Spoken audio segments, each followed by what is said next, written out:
Welcome to the Natural Super Kids podcast, where you will discover practical strategies to inspire you to boost the health and nutrition of your kids. I'm Jessica Donovan, a qualified naturopath specialising in kids' health, and I want to make it as easy as possible for you to raise healthy and happy kids. Let's get into it.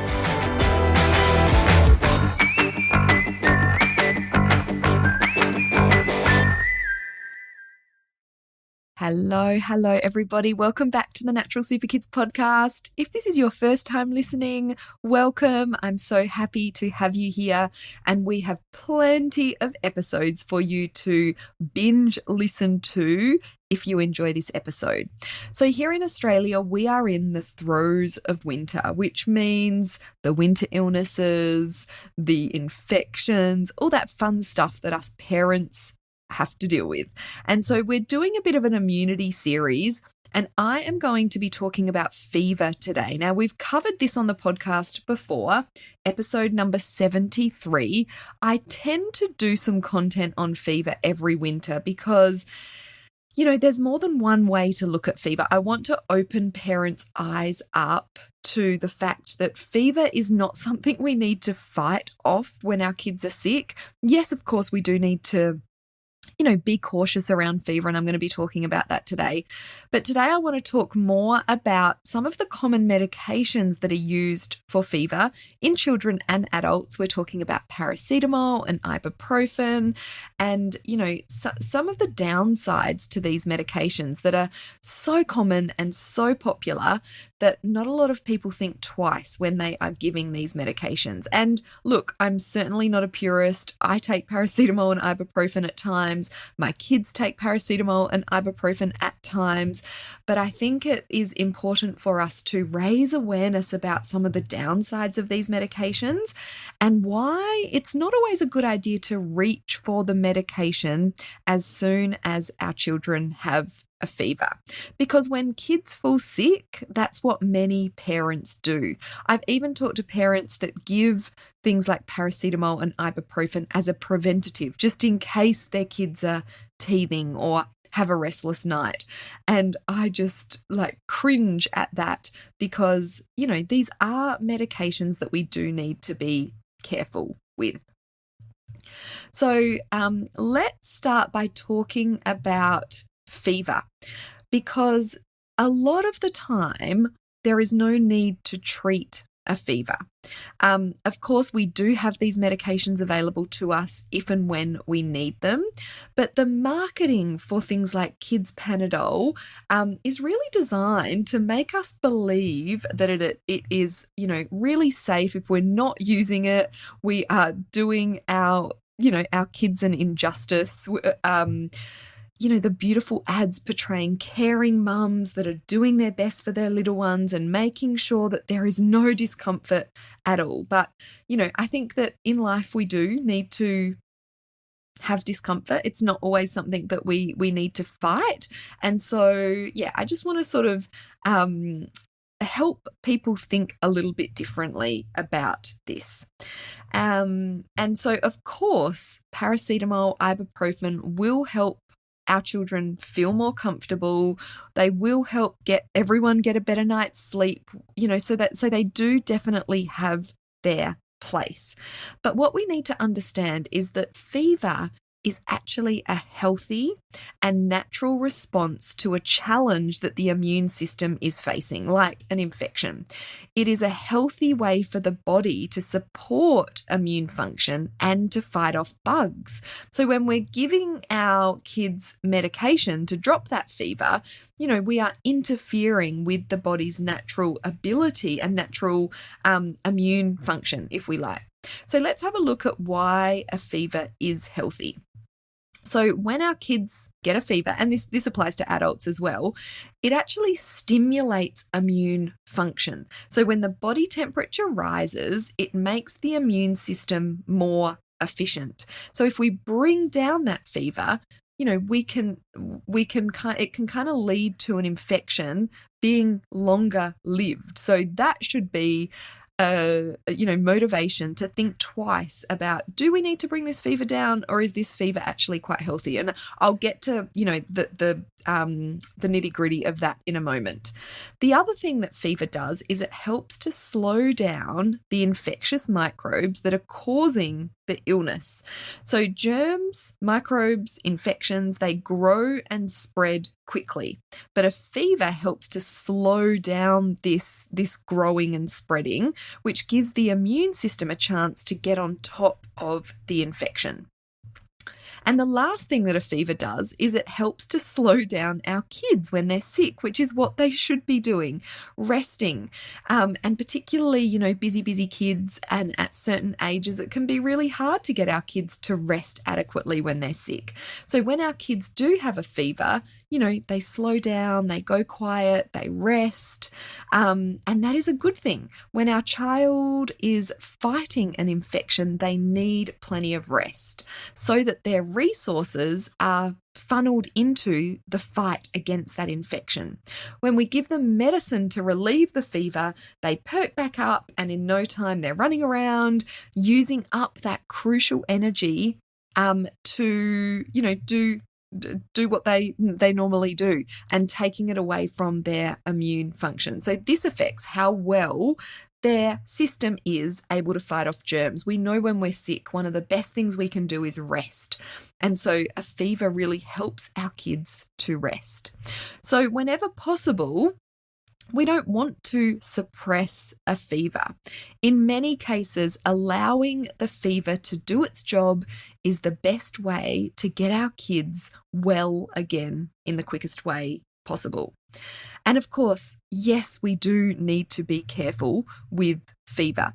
There are certainly some guidelines that we want to think about, and Health Direct have a really great infographic that really backs up sort of what I am saying. So let me just kind of go through this with you so that we're clear. And this is, from Health Direct, the guidelines of what we should do when our kids have a fever. So if our child has a temperature of over 38 degrees, we want to be looking at their age first and foremost. And Health Direct recommends that if your child is under 3 months with a temperature above 38 degrees, you go to the emergency department. Fevers are much more serious in young children. If your child is between 3 and 12 months, it's recommended that you see a doctor if their temperature is 38 degrees or higher. But if your child is more than 12 months old, what is recommended is that you look for other red flag symptoms: headaches, stiff necks, drowsiness, seizures, difficulty breathing, vomiting, diarrhea, a new skin rash, dehydration, when they're not drinking or weeing enough, if their fever is long-lasting, longer than 48 hours, or they are in pain. If you are saying yes to one or more of those, it's recommended that you see a doctor. If you're not saying yes to one or more of those, you can manage the fever at home by keeping fluids up, dressing in lighter clothing, keeping the room cool, and you can consider pain relief. So this is the medical advice through Health Direct. So it's nothing new when I'm talking about letting a fever run its course. And then you might ask, but what about febrile convulsions? And of course, this is the thing that we're all worried about as parents when our kids get a fever. And so, yes, there are some cases where we want to bring the temperature down if they are at a higher risk or a high risk of febrile convulsions. But there are also other ways that we can reduce the risk of seizures, febrile convulsions, and spot the warning signs before they occur. So febrile convulsions are a particular risk for young children. This is why, if children are under 12 months, we definitely want to be more careful. But what's important to note is that it's not the number on the thermometer that is the most significant thing when it comes to a fever. So the number on the thermometer is not the best way to determine whether a febrile convulsion is, whether a child is at risk of a febrile convulsion. It is more the how quickly the temperature is going up. So one child with a temperature of 39 degrees might be running around and functioning normally, but another child with a temperature of 39 degrees might be unresponsive and hard to wake. So we're looking at that, that child-led or, we're looking for signs in the child as to whether we want to, take action to bring that fever down. And as I said, really important to note how quickly that fever is increasing, because the quicker the temperature spikes up, the more, that's the risk factor for a febrile convulsion or seizure. So the quicker the temperature spikes up, the more likely it will end in a convulsion or a seizure. So looking at how a child is responding is also really important. We expect them to be a bit tired, but as long as they're responsive, we can probably let the fever kind of run its course. But if they're listless, unresponsive, difficult to wake, confused, disorientated, then we want to take steps to bring that fever down. And another huge risk factor when it comes to fever is dehydration. So we want to make sure that our kids are well hydrated whenever they have a fever. As soon as they start to run a temperature, make sure they're drinking water regularly, get them to suck on ice blocks. You can look at things like hydrolyte, if necessary. A good kind of a good way to tell whether they are adequately hydrated is to make sure they are urinating at least every 6 to 8 hours. So it can be a really good idea to, keep track of this. If they haven't done a wee for more than 6 to 8 hours, then they're probably not adequately hydrated. So that is, the nuts and bolts of fever.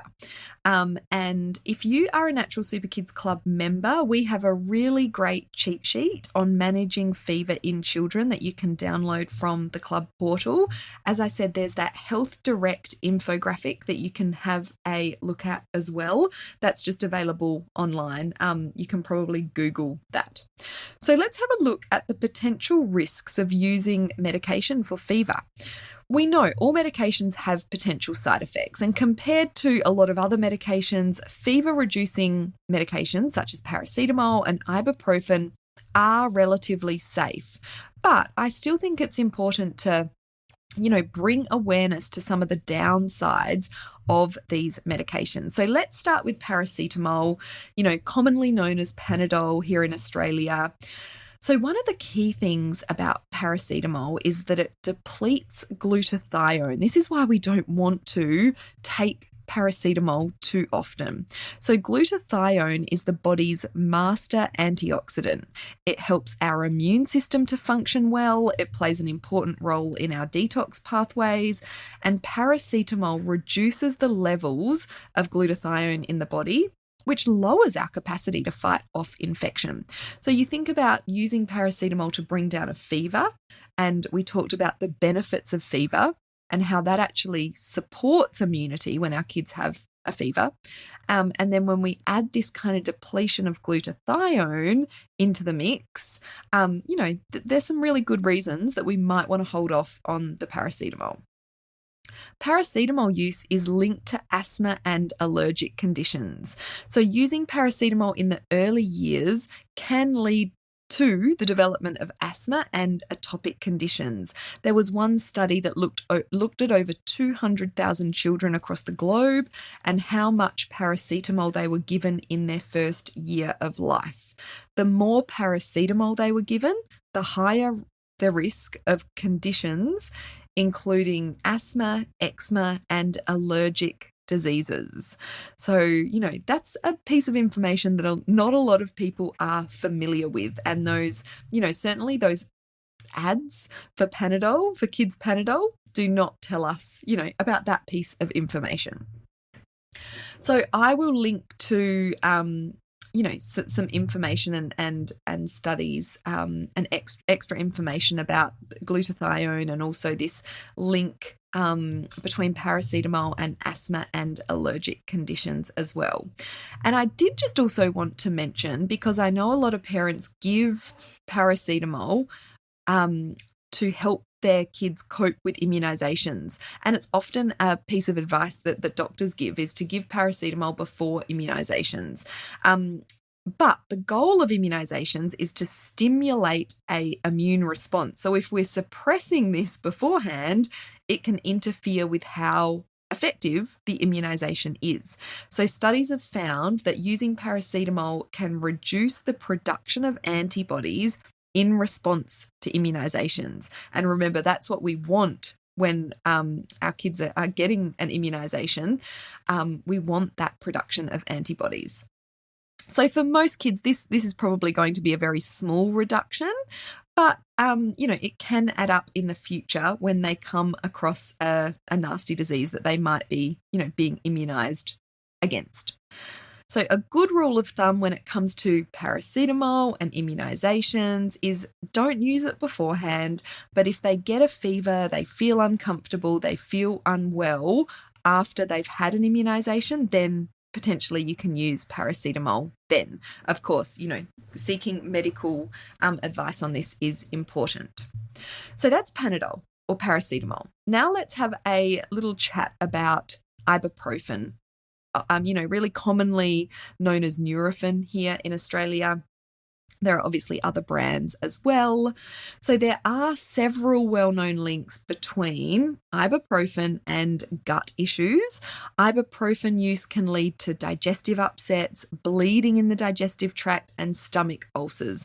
And this is why it's so important, and most people know this, is to only give or take ibuprofen after food. Never take ibuprofen on an empty stomach. However, ibuprofen also has other side effects in children. Using ibuprofen has been linked to kidney damage, particularly when a child is dehydrated. So if your child is severely dehydrated due to something like a gastroinfection or maybe even a fever, it's best to leave ibuprofen until you can get some fluids into your child. Really important to note that. So no ibuprofen in dehydration, and making sure ibuprofen is given on top of food, after food. There are also studies that have found that ibuprofen can increase the risk of complications in respiratory infections, such as pneumonia. So I will, again, link to some further information and studies on this for anyone who is interested in the show notes. So what do we do when our kids have a fever? Yes, of course, we can turn to paracetamol and ibuprofen. We want to keep these medications minimal. I tend to use these medications if my kids are really uncomfortable, or, they're not able to sleep and that sort of thing. They can be really useful there. And of course, if a fever goes on for too long, if a fever is spiking too quickly, then you can use these medications at times then. But there are some other things we can do when our kids have a fever without needing to rely on medications. So one thing we can do is cool them down using like a tepid or a lukewarm bath, or even just some cloths, some cool cloths to warm, to cool them down, a wet flannel or a towel. We want to make sure they are resting and allow them to rest as much as possible. I know this is tricky with our busy lives, and we might not want to take another day off work to stay home and look after sick kids, but resting and hydration are really the most important things when it comes to our kids being sick and having a fever. So we want to keep them hydrated, water or ice blocks, rehydration formulas at times can be helpful as well. It's normal for kids not to have much of an appetite when they're sick and when they have a fever. So focus more on fluids rather than food. Don't stress about kids not eating much for a couple of days. If it goes on for much further than that, then you probably want to seek some medical attention and advice.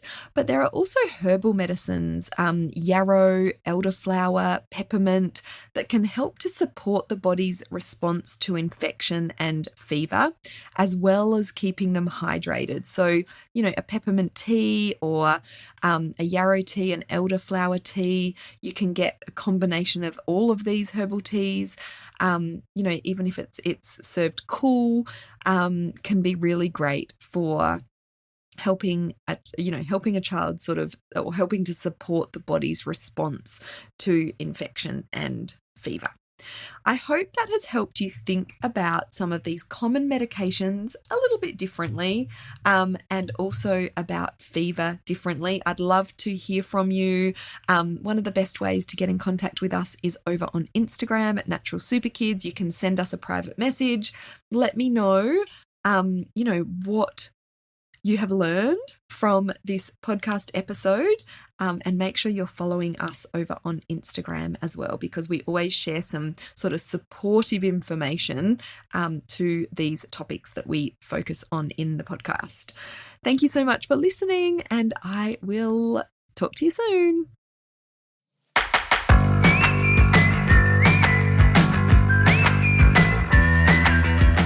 Thank you so much for joining me on the podcast today. Head on over to our website, naturalsuperkids.com, for the show notes for this episode, as well as a whole heap of inspiration to help you raise healthy and happy kids. I'll see you next week.